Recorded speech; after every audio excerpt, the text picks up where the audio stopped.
আসসালামু আলাইকুম সবাইকে নতুন একটি রেসিপিতে আমন্ত্রণ জানাচ্ছি। আজ আমি আপনাদেরকে মানকচু দিয়ে মুরগির মাংস রান্না করে দেখাবো। যে মানকচুটি আমি রান্না করব সেটা আমার আম্মুর নিজের হাতে বানানো। এটা হচ্ছে আম্মু উঠানে লাগিয়েছিল। তো দেখুন মানকচুটা অনেক বড় হয়েছে। তো প্রথমে যেটা করব সেটা হচ্ছে আমি মানকচুটা উঠিয়ে নিব।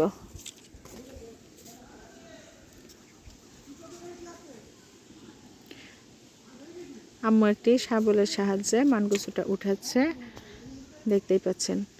তো উঠানো হয়ে গেছে, নিচে থেকে কিন্তু একটু ভেঙেও গিয়েছে, এটুকু উঠিয়ে নিচ্ছি। তো দেখুন এটা হচ্ছে মানকচুর ফাইনাল লুক। মানকচুটা 2 কেজির একটু বেশি ওজন হয়েছিল। তো এখান থেকে আমি 1 কেজি পরিমাণ নিয়ে রান্না করব। প্রথমে আমি এটা কেটে নিচ্ছি। কচুটা একটু মোটা মোটা করে কেটে নিতে হবে, তা না হলে কিন্তু গলে যাবে।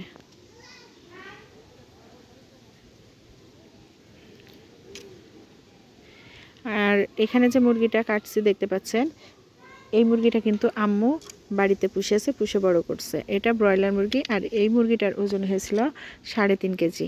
তো এখান থেকে আমি পুরো মাংসটা নিব না, আমি 1 কেজি পরিমাণ মাংস নিয়ে নিব।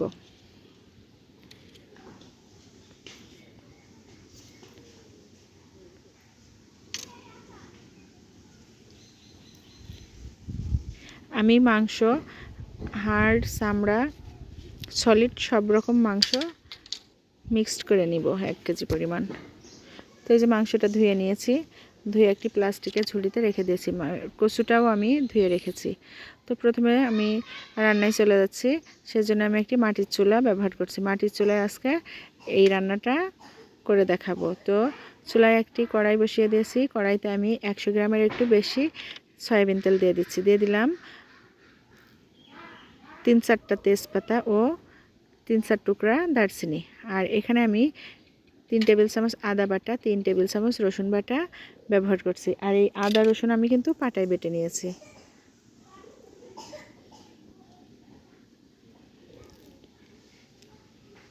এখানে আমি জিরার গুঁড়া দিয়ে দিলাম 1 টেবিল চামচ পরিমাণ, দিয়ে একটু নেড়ে চেড়ে নিচ্ছি। স্বাদ মতো লবণ দিয়ে দিচ্ছি। হলুদ দিয়ে দিলাম 1 টেবিল চামচের একটু বেশি। এখানে আপনারা হলুদ কিন্তু বাড়িয়ে কমিয়ে দিতে পারেন। তো একটু নেড়ে চেড়ে নিচ্ছি। এবার আমি এখানে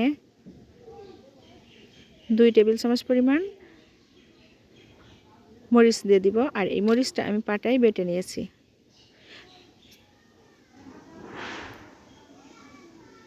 মরিচটা দিয়ে একটু নেড়ে চেড়ে নিচ্ছি। আমি সামান্য একটু পানি দিয়ে দিয়েছি মশলাটা কষানোর জন্য। মশলাটা কষানো হয়ে গেছে, তেল উপরে ভেসে উঠেছে। এবার আমি মানকচুটা দিয়ে দিব, দিয়ে একটু নেড়ে চেড়ে নিব। একই সাথে আমি এখানে মুরগির মাংসটা অ্যাড করে দিচ্ছি। বিশ্বাস করুন, এই রেসিপিটা কিন্তু অনেক বেশি টেস্টি হয়। প্রথমে আমি মাংসটা ভালো মতো কষিয়ে নিব।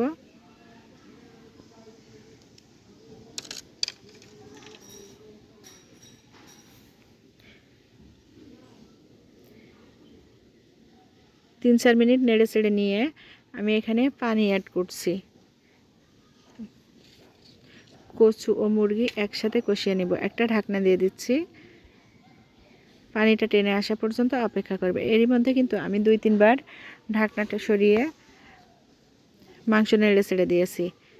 এভাবে যদি মাটির চুলায় রান্না করা হয় তাহলে কিন্তু এটা খাইতে অনেক বেশি মজাদার হয়।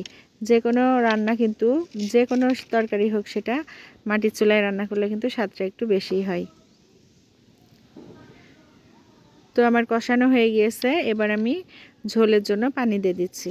আর এখানে আমি পানিটা মেপে দেইনি, দেখতে পাচ্ছেন যে কচু সমান সমান বা সমানের থেকে একটু বেশি আমি পানি দিয়ে দিচ্ছি, যেহেতু মাংস ও কচু দুইটাই প্রায় সিদ্ধ হয়ে গিয়েছে।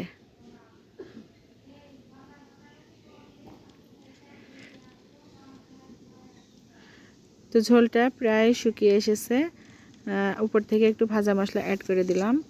আর এখানে কিন্তু ঝোলটা একটু বেশি রাখতে হবে, না হলে কচুতে কিন্তু ঝোলটা অনেকটা টেনে নেয়।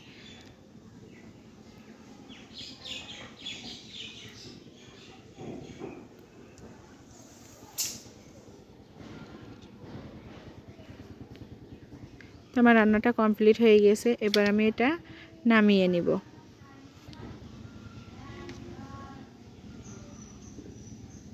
দেখুন অনেক সুন্দর কালার হয়েছে। এবার আমি একটা গামলায় ঢেলে নিচ্ছি।